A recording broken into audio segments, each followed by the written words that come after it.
In the name of God, the merciful, the compassionate. Assalamu alaikum wa rahmatullahi wa barakatuh. Wa alaikum salam wa rahmatullahi wa barakatuh. This is Amini Swedi and Zulfa Kasim. And you're listening to the Murid Talks podcast. MashaAllah, welcome everyone. Welcome again, Brother Amini. Thank you very much. So this is our third episode, and I hope you are all well seated and comfortable wherever you are, because today is all about questions. Wow. Yeah, these are questions mostly for you. I'm quite excited. I hope you are. So the last episode, we talked about how each one of us started or got themselves into this path. And though our journeys were different, but it was sort of the same. Yeah. And what interested me about your journey was the initial questions that led you to where we are right now. Mm. And so I collected 3 basic, I would say, common, but also I think important questions that everyone should ask or do ask themselves at one point or another. Mm. And that may or may not lead to this particular path, but takes them from one point to another. So bear with me. The first question is this it? Mm. I heard you ask this question before. You've asked me before, I think, but also you mentioned in the past episode that this was the question that made you start digging into things. Mm-hmm. The second question is the big "who am I?" question. Ooh, big question. A lot of people ask this question, me included, and it's one head cracker because there's so many levels, there's so many answers, and throughout time, everyone has asked and answered this question in one way or the other. And the third question being, how do you get to answer who am I? Or how do you know yourself? Because I believe this is a path of self-knowledge.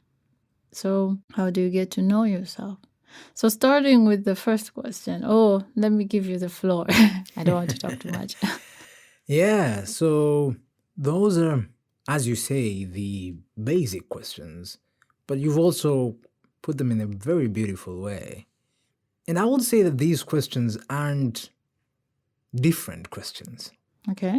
I would say that these questions are the same question formulated in different ways, but kind of leading us to a similar point.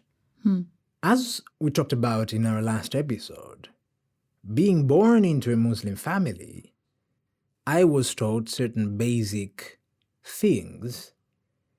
I was taught a certain basic lifestyle.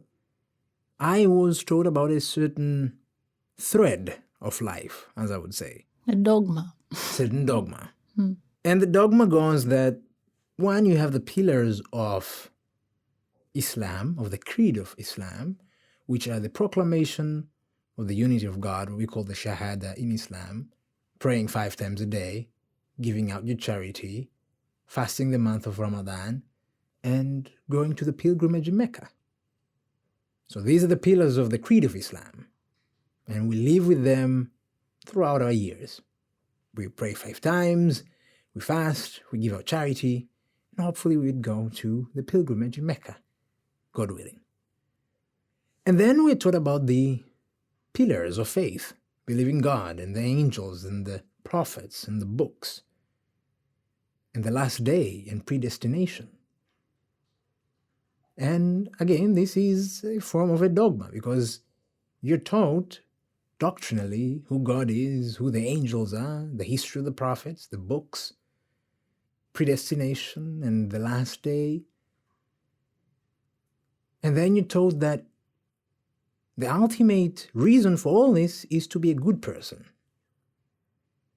Right? That God teaches us to be good, and to be good to one another, and to worship Him. And then what? When you die, you go to heaven. But if you don't do this, if you don't worship God, if you're not good to people, if you're not good to the cosmos, when you die, you go to hell. So we're told that the ultimate, the end of it all is heaven or hell. But I was dissatisfied with all this. I was dissatisfied with the routine or the dry routine. Pray 5 times a day, fast Ramadan, give out charity, be good, die, go to heaven. I kept asking myself the question, then what? Boom, I'm in heaven. I'm in this state of bliss. No evil, no suffering. Okay, then what? Is that it? Going back to your first question. Do I live all this life just to get to a point of just, resting? Quite ungrateful of you. I know, right? And it's not that heaven isn't a beautiful idea, but inside me, heaven did not feel like the ultimate. And so we get to your second question. Who am I? Because to realize your journey, you have to realize who you are. But then when you ask yourself, who am I? You then ask yourself, do I know who I am? Right? True. Because you can say, who am I? And then boom, you have an answer. I am Zulfa. I am Zulfa. I am Amini. I am somebody's or somebody's son. I'm somebody's daughter. I'm somebody's this. But then, do those really answer who you are? Does the answer that I am Amini answer the question of who I am? No. Because before I was born, I didn't have a name. When I was born, I didn't have a name. The name was given to me maybe 7, 14, 21, 30 days later, maybe. And so you realize that to begin with, the one thing that identifies you, that is your name, is in itself dissatisfying because you didn't have that name. It was given to you. Yeah. And that's the greatest thing that identifies you, your name. So even that doesn't answer who you are. What could? What could? So we go into your relations. Oh, I'm Kasim's daughter. I'm Suedi's son. Yeah, but our fathers could die. And it'll remain that conceptually we are somebody's son or daughter. But if my father isn't here, Oh, mother. I'm not that buddy's son because that buddy is not here Anymore. So even that is transient. Even that is passing. So you say, I'm somebody's husband, somebody's wife. Before you're that person's husband or wife, you're single. You weren't anybody's spouse. And so even in our relationships, we realize that it really doesn't answer the question, who am I? Yeah, these are certain qualifications of who we are, certain attributes of who we are that cannot be denied. But they're not the ultimate answer of who we are. Let's go to our career. I'm a filmmaker, I'm a teacher, I'm a doctor. There was a point where I was not a filmmaker. Oh, I'm a student. There was a point I was not a student. Like right now? And right now I'm not a student, right? Yeah. You realize that your career or these career titles or positions of your life, student, teacher, whatever, are also transient titles. There's a point where they began and they can end. I could choose not to be a filmmaker anymore. So my career titles or positions do not really define who I am. And so you come to the point where you realize that whatever you qualify yourself with doesn't answer the question of who you are, and you go back, way back, to that question, do I really know who I am? And you realize that you don't know who you are. So the first point of realizing who you are is to know that you don't know who you are. So the beginning of this path of self-realization is a path of emptiness. The beginning of this path is to realize that you're empty. Empty of that knowledge of who you are, that ultimate answer. And so you begin the journey with that emptiness, that dissatisfaction, that ungratefulness. Going back to our first question, right? That if I don't know who I am, and nothing that seems to qualify me isn't enough to answer who I am, and nothing in life and the afterlife is enough to satisfy me, what can? What then can answer who I am and at the same time satisfy me in my totality? Only that can answer the question. Or all these questions, actually. Right? So it's two different situations. One is a situation of where you are in life, so the daily routine and the heaven and the hell. That's kind of a where question, right? And then there is a who question, the situation and the identity. These, of course, are intermingling with one another. So what is both an identity and a place or situation? And can answer these two questions satisfactorily. You realize that because we are empty of everything to begin with, because all these things cannot satisfy us, the only thing that can satisfy us is all things. If we are empty of all, what then can satisfy us fully? All. Seems kind of ironic, right? Yeah. So, what is all? Who is the all? Where is the all? Then we go back. God. Now, in theory, we can say, God is all. God is everything. God is everything. But experientially, you come to realize that the path is a path of experience and experiencing that God is all. Not just saying or theoretically,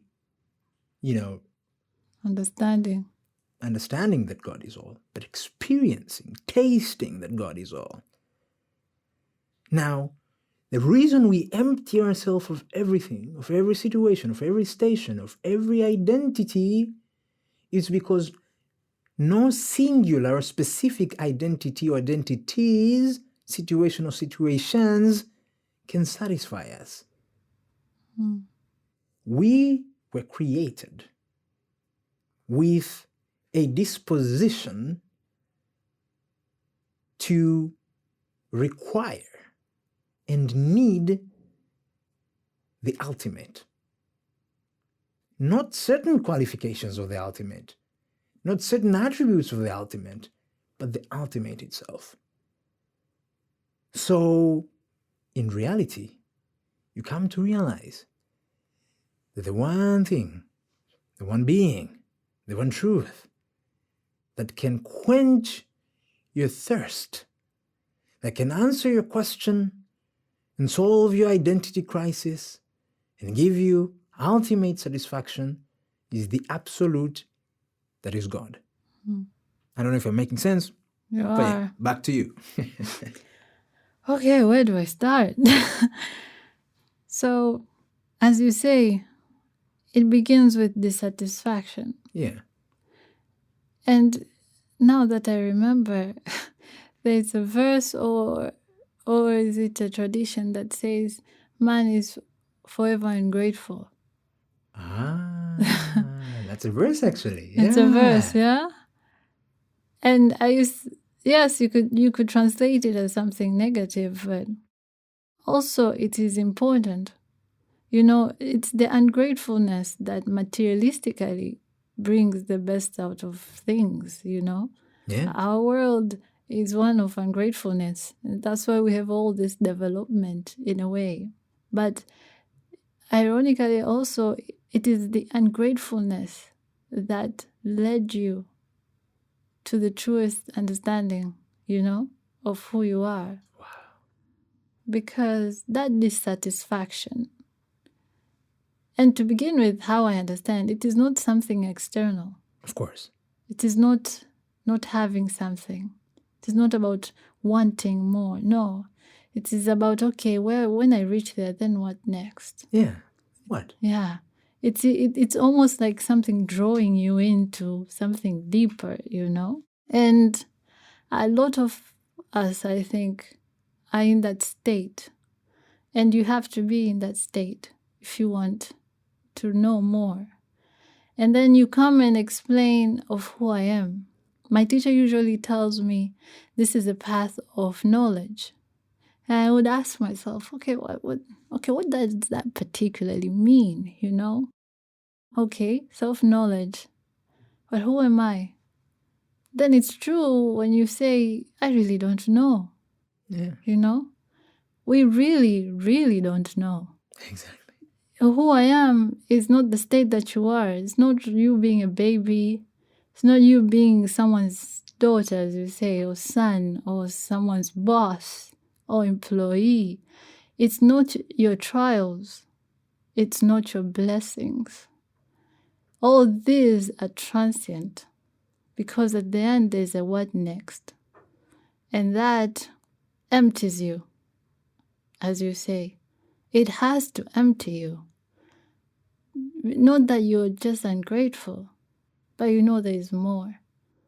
And that you are capable of more, And when you say God is all, I think, saying God is everything. It's like saying 1 + 2 + 3.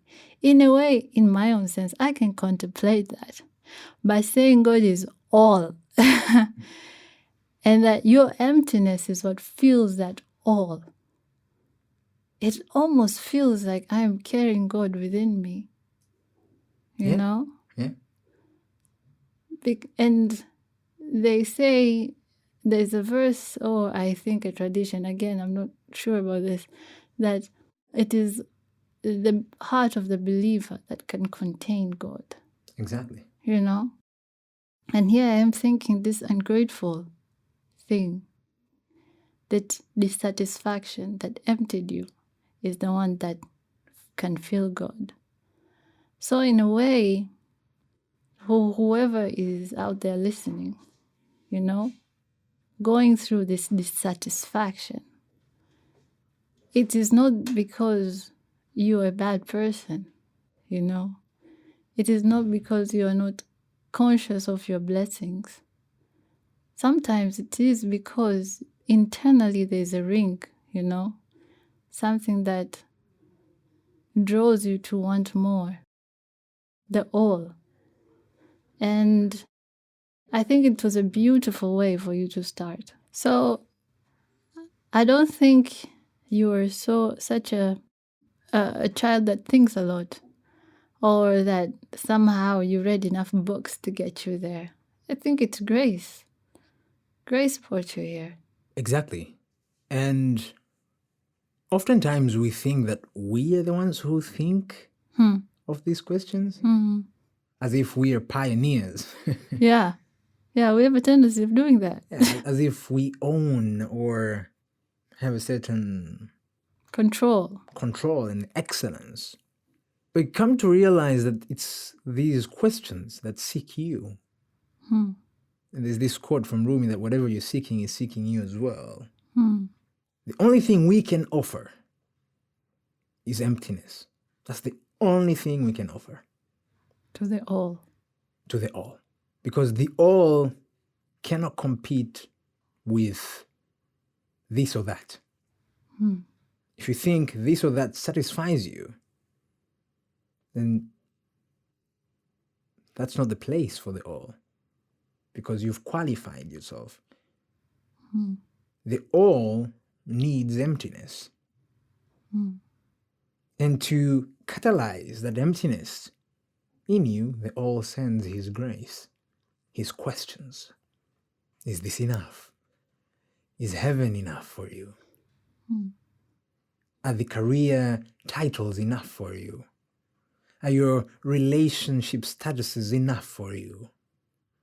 Or do you want that one thing, one being, that one truth that is the all?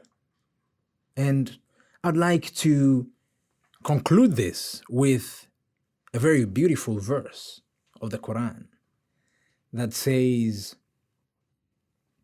Bismillahir Rahmanir Rahim, in the name of God, the merciful, the compassionate. Ya ayyatuhan nafsul mutma'innah, O reassured soul, or hopeful soul. Irji'i ila rabbiki radiyatan maradiyah.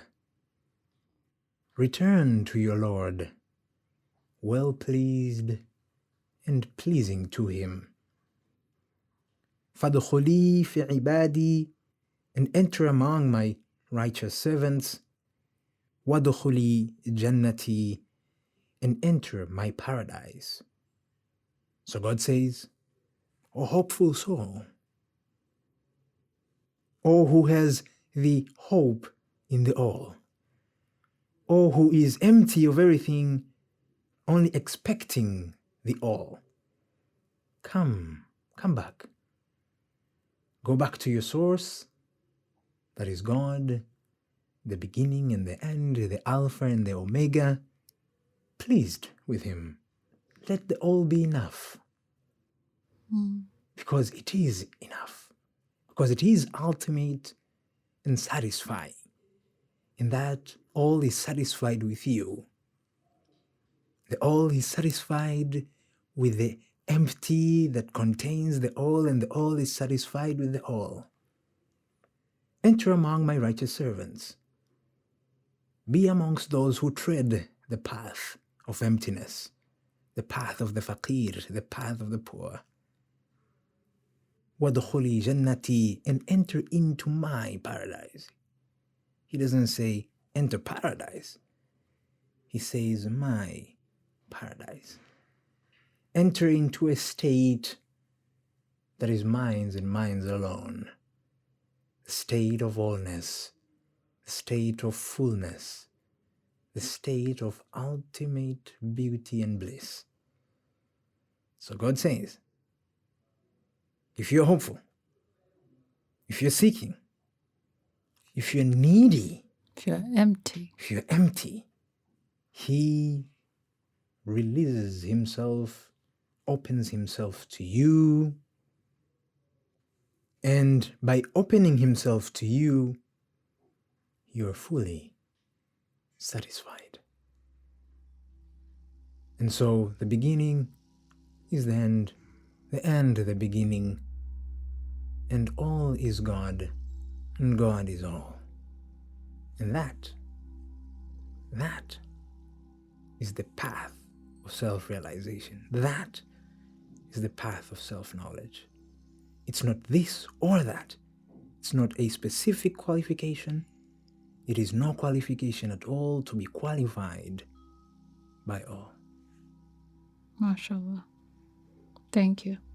Thank you as well, Sister Zulfa. Assalamu alaikum wa rahmatullahi wa barakatuh. Wa alaikum salam wa rahmatullahi wa barakatuh.